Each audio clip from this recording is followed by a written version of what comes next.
তিনি সে আল্লাহ যিনি মায়ের রেহেমের ভেতরে তোমাদের এই আকারটা তৈরি করেন।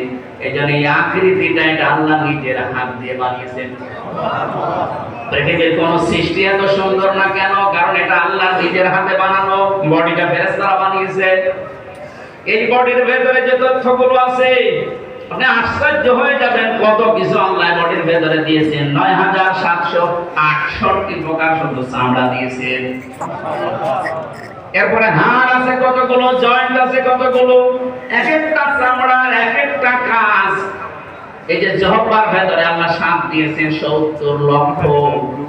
এই পৃথিবীতে সর্বোচ্চ শ্বাস নেওয়ার ক্ষমতা এই জহবার ভেতরে আছে ৭০ লক্ষ।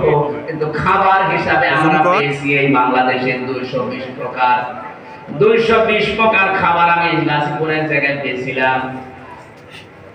ওখানে খাবার ওই যে নিরিবিলি হোটেলে বানায়, যা পায় তাই রান্না করে। তো মিয়া এই লোকটা আমাকে মাহফিলের দাওয়াত দিয়েছিল। যাওয়ার পরে বললাম আপনার